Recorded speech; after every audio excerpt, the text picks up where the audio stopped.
কালীগঞ্জ উপজেলা পরিষদের বারবার নির্বাচিত সাবেক উপজেলা চেয়ারম্যান জননেতা শাহ মোহাম্মদ জাহাঙ্গীর সিদ্দিকী সান্ডু মহোদয়কে তার মূল্যবান বক্তব্য রাখবার জন্য বিনীতভাবে আহ্বান জানাচ্ছি।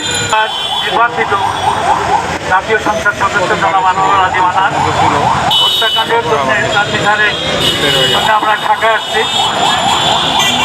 আমাদের বাড়ি কালীগঞ্জ, কিন্তু অনেক দূর। সেখান থেকে হত্যার বিচার চলমান আছে, সরকার দেখছে। তারপরেও আমরা কালীগঞ্জ উপজেলার যতগুলো 14 ইউনিয়ন নির্বাচনী এলাকার সবাই আমরা আসছি। উপজেলা চেয়ারম্যান, ভাইস চেয়ারম্যান সহ মেয়র সাহেব এবং কালীগঞ্জের গণমানুষের এক অংশ সবাইকে আমাদের শুভেচ্ছা জানাচ্ছি।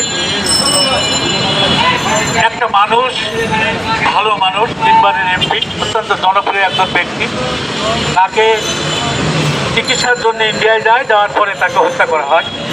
কথা আপনারা সবাই পত্রপত্রিকার মাধ্যমে, ওখানে বাংলাদেশের মানায় সবাই জানে, দেখছে বিভিন্ন মাধ্যমে। আজ পর্যন্ত তার বিচারের জন্য যেটা দরকার, তদন্ত হচ্ছে, সরকার পদক্ষেপ নিচ্ছে, তারা চেষ্টা করছে। আমাদের আরুন সাহেব, এখানে যে ভদ্রলোক আছেন আপনাদের, আরুন সাহেব, উনি আপনার এই ডিবি প্রধান, উনি অত্যন্ত নির্ভরভাবে চেষ্টা করছেন, ইন্ডিয়ায় যাচ্ছেন, তারপরে নেপালে গেছেন। এইভাবে কোনো প্রচেষ্টা চালাই যাচ্ছেন এটা হ্যান্ড আউট করার জন্য।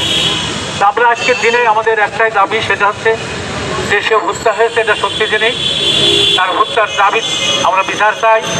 হত্যার যেই করুক না কেন তার ফাঁসি চাই আমরা, এটা আমাদের মূল কথা। আর যদি না হয়ে থাকে তাহলে তার লাশ আমরা থাকি, তার দেখতে চাই আমরা। কালীগঞ্জের মানুষ 3 লক্ষ লোক সেই আছে, তার কিছু না হলে অন্তত তার যদি কিছু না হয় তাহলে আমরা সামনে আমাদের তার লাশ বা লাশের খুব আমরা যাই হোক না কেন আমাদের সামনে দেখানো হোক।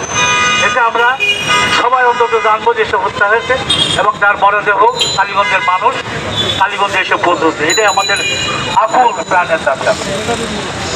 আর আমাদের মাননীয় প্রধানমন্ত্রী জননেত্রী শেখ হাসিনা, ওনার কাছে আমরা আকুল আবেদন জানাচ্ছি এবং ওনার কাছে আমাদের মূল দাবি, আমরা আকুল আবেদন জানাচ্ছি। বিনয়ের সাথে উনি অন্যায় করছে, ওনার অভিনয় আমরা বিনয়ের সাথে ওনার আমরা বলছি যে কোনো কারণে হোক উনি আমাদের এই জিনিসটা উদ্ঘাটন করে প্রকৃত হত্যাকারীদের বিচার বাংলার মাটিতে যেন হয়, এ কথা বলে আমার সংক্ষিপ্ত কথা এখানে শেষ করছি।